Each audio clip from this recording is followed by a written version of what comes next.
कभी social media से लेकर सियासी गलियारों तक चर्चा में रहा एक पारिवारिक विवाद अब सुलझ गया है। यूपी की चर्चित पीसीएस अधिकारी ज्योति मौर्य और उनके पति आलोक मौर्य के बीच लंबी खींचतान के बाद समझौता हो गया है। करीब 2.5 साल तक आरोप प्रत्यारोप, जांच और विवादों के बाद अब दोनों ने एक साथ रहने का फैसला किया है।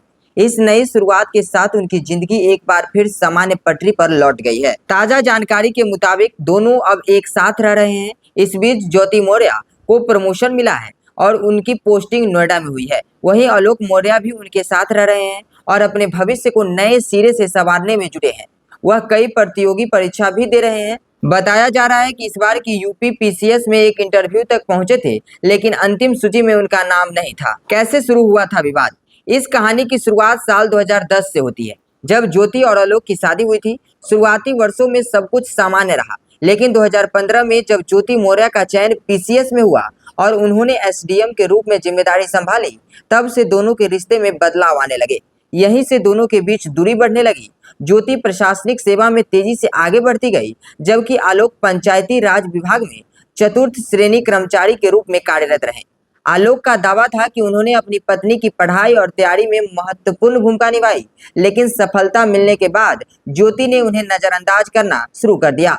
वहीं दूसरी ओर ज्योति और उनके परिवार की ओर से भी अलग अलग आरोप लगाए गए। समय के साथ यह मामला निजी दायरे से निकलकर सार्वजनिक मंच तक पहुंच गया। आलोक मौर्य ने अपनी पत्नी पर भ्रष्टाचार और अवैध संपत्ति अर्जित करने के आरोप लगाए। उन्होंने शासन से इसकी शिकायत भी की और उच्च स्तरीय जांच की मांग उठाई। यही नहीं, उन्होंने ज्योति मौर्य पर एक अन्य अधिकारी के साथ संबंध होने का भी आरोप लगाया, जिससे मामला और ज्यादा सुर्खियों में आ गया। इन आरोपों के बाद प्रशासनिक स्तर पर जांच के आदेश दिए गए। एक 3 सदस्यीय कमेटी गठित की गई, जिसने दोनों पक्षों से साक्ष्य मांगे। हालांकि जांच के दौरान मामला अचानक मोड़ लेता दिखा, जब आलोक मौर्य ने अपने आरोपों को साबित करने के बजाय शिकायत वापस ले ली।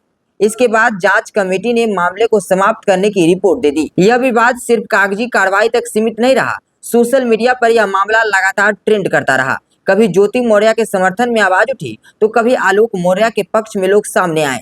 इस पूरे घटनाक्रम ने समाज में कई सवाल खड़े किए थे। क्या सफलता रिश्तों को बदल देती है? क्या पति पत्नी के बीच संतुलन बनाना मुश्किल होता जा रहा है? आलोक मौर्य ने इस दौरान पुरुषों के अधिकारों को लेकर भी आवाज उठाई। उन्होंने प्रधानमंत्री, मुख्यमंत्री और अन्य संवैधानिक पदों पर बैठे लोगों को पत्र लिखकर पुरुष आयोग के गठन की मांग की। हाल के दिनों में उनकी कुछ तस्वीरें सोशल मीडिया पर वायरल हुई, जिनमें वो लोक सेवा आयोग के पास नजर आए। इसके बाद यह अफवाह भी फैली कि उनका चयन एसडीएम पद के लिए हो गया है। हालांकि बाद में स्पष्ट हुआ कि वह अपने एक मित्र को बधाई देने वहां पहुंचे थे, जिसका चयन हुआ था। करीब 2.5 साल तक चले विवाद के बाद दोनों का एक साथ आना कई लोगों के लिए आश्चर्य का विषय है। सूत्रों के मुताबिक परिवार और करीबी लोगों की पहल के बाद दोनों के बीच बातचीत शुरू हुई और धीरे धीरे मतभेद कम होते गए।